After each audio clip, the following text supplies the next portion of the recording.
It's called a Monte Cristo. It's worth trying. You're gonna like it.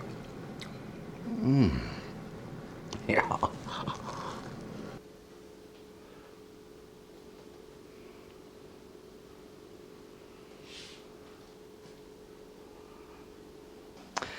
Well, hello, and welcome back to my kitchen.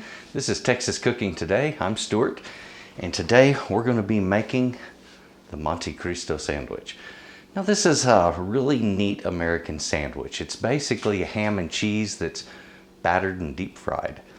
Not something that's real hard to make, but it's genuinely delicious. All right, so let me show you how to make this fun, easy to make sandwich. Not hard to do.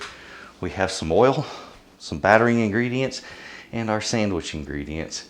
It's an easy one, so come over this way. Let's take a look at this. Oh, before we do get started though, I would like to mention that I do have an affiliate link that is in my description box. Now, I have signed on to the Wildgrain's affiliate program to show you their products, and if you use that link that's in my description box to purchase their subscription, I'll make a commission off of it. Otherwise, this video is not paid for, all right? But they will help me out if you'll help me out by trying their product. It's really simple. Now, Wild Grains makes really cool breads, pastas, and pastries, and good stuff. Now, this is their sourdough, and I decided I wanted to make a really cool sandwich with it. So we're gonna make a sourdough Monte Cristo. Come over, let's take a look at this. Oh, before we do me a favor, click the subscribe button, give a bell, click on that bell also so you get notified when I post. And if you would, drop a comment down below and a thumbs up if you like this video. Let's get started, come on. All right, now, my end here is just a little bit drier, so I'm gonna make a thin slice just to remove that. And I save these. I'll make croutons or just enjoy eating it just like it is. Either way, it does get used.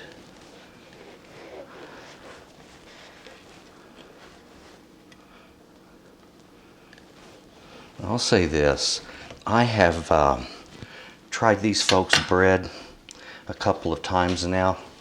I'm going to say that it is a stellar good bread. And look at that, look at the porosity in there. It's just beautiful. So what we're going to do, I'm going to turn this into a special ham and cheese sandwich. So this is going to be my Monte Cristo.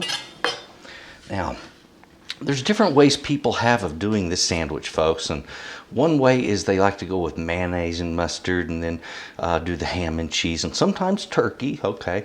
I decided I wanted to do something a little different.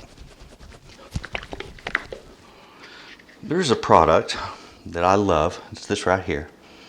It's a German stone ground mustard, and it's just slightly sweet.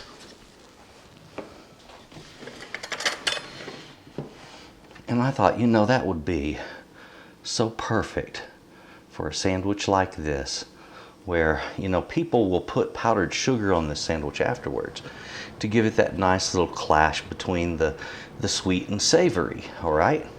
And I agree, that's a wonderful thing to do from time to time, is to get that going on. But I also think that there's different ways of achieving it. So that's what I'm going to go do. That's what I'm going to do right here and now through using this stone ground mustard. It's got that slightly sweet character. Now, when I'm making something like this, I usually want to have the cheese on the outside, so it kind of melts into what is in the center.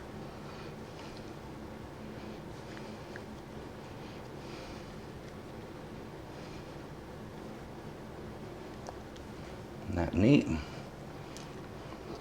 And then ham. Oh yeah.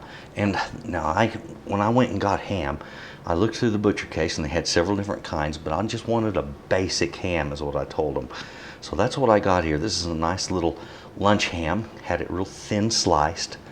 You can use whatever kind of ham you want to use, folks, but let's be honest with each other. You know, that's thin sliced lunch meats, they just explode in your mouth with flavor. And that's because of that thin slice going on, okay? So that's what I'm doing this for. I wanted that nice thin flavorful attribute to the sandwich. So there we have it right there. Now, this sandwich is ready to get battered and hit the oil. However, it's kind of slide around on me. So I think I'm going to use a couple of toothpicks to just kind of hold it in place. Alrighty.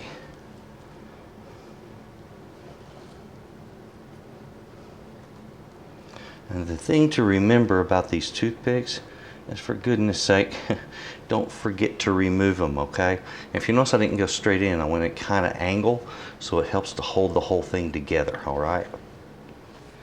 Now I have turned my oil on, and I have about 1.5 inches of oil in a pan heating up. I want it at 350 degrees.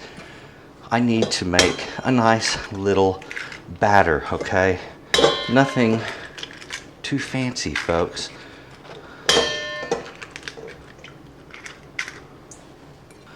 Now my rule of thumb when I do an egg batter like this is I want about 1/4 cup of milk to every egg. So that's about 3/4 cup of milk to those 3 eggs. Let's beat those. There we go. Now I need my flour and a little bit of baking powder. Now you can do this without baking powder, folks. It'll make the batter a little thinner, slightly crispier. This will make the batter slightly fluffier, which is a nice quality to have on a sandwich like this. It makes it, you could call it fluffier. All right, so we're going to do about 1/2 cup of flour, and I'm going to put in 1 teaspoon of baking powder.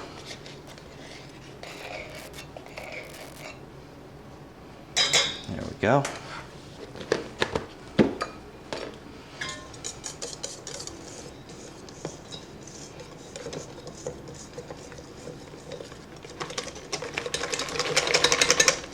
Now, if that is a little bit lumpy at first, that's okay. Be patient with it and stir it just a little bit.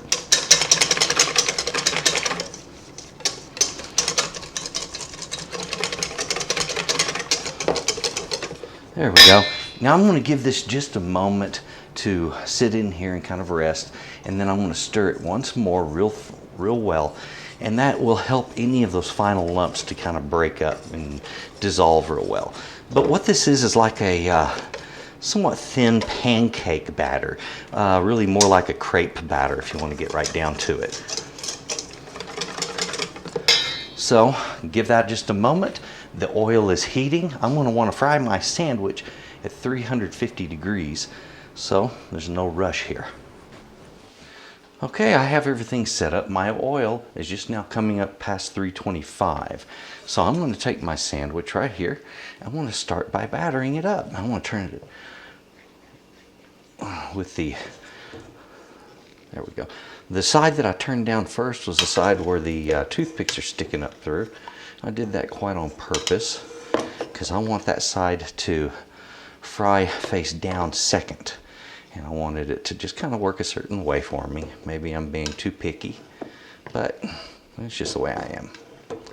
All right, we have this guy ready to hit the oil.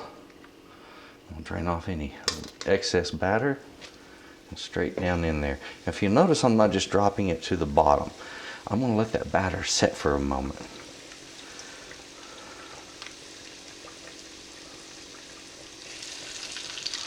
There you are.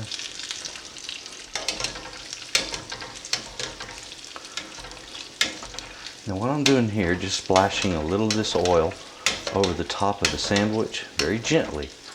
Be careful doing this. You don't want to slosh the oil out of the pan. I just wanted to do that to kind of set that batter up on top just a little bit.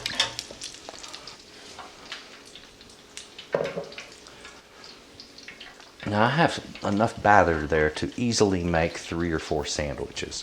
So you can get away with quite a bit.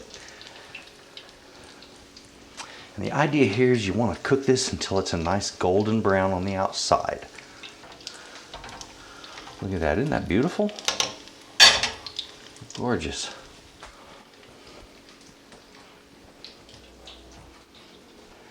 Now something that you want to have handy already is a cooling rack to set that sandwich on. Something for it to drain through. You don't want to drop it right onto a plate and just have a pool of grease in the middle of the plate. That wouldn't be very appetizing. But if we take this and we go ahead and set it aside to let it drain for just a moment for all the ingredients to finish melting and setting up just right on the inside, then it'll be ready to cut and enjoy. Looking forward to that.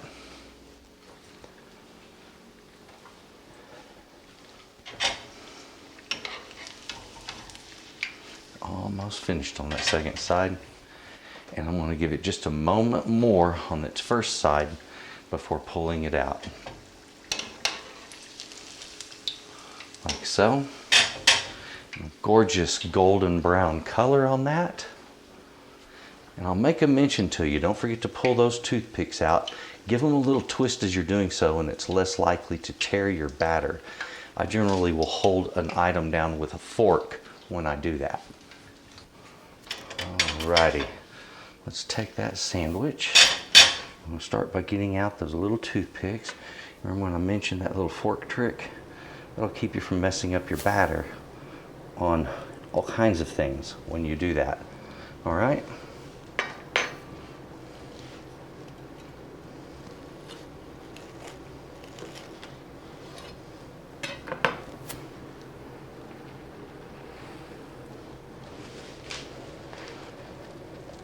There we go.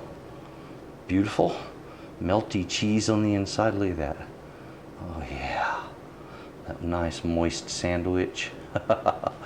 Now, ready to enjoy. Can't wait to try this. Oh, well, there it is, folks. The Monte Cristo sandwich. Now, I'll tell you what, the Monte Cristo is normally done with powdered sugar over it and served with a little jam. You know what? That's not quite my thing. The sandwich sounded great, but I'm not into powdered sugar on my sandwiches or jam with them. I like a savory.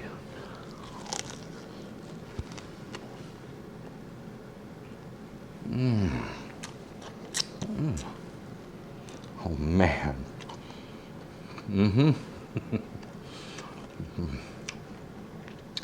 That takes ham and cheese to a whole new level. That is delicious. Definitely give this a try. As you've seen, it's not that difficult. Pairing it with a wonderful sourdough like this has really done wonders for this sandwich. So please try it. I'm sure you're going to enjoy it. Also, do me a favor and subscribe. If you like what you've seen here and you want to try this bread, the link is right down in the description box. That is wildgrain.com. And I do earn a commission on each and every box that's, or on each subscription that is sold. So if you would, sign up for that. Give it a try. I think you're going to like it. Also, drop a comment, thumbs up, and folks, please have a good day. Thank you for watching. Bye-bye.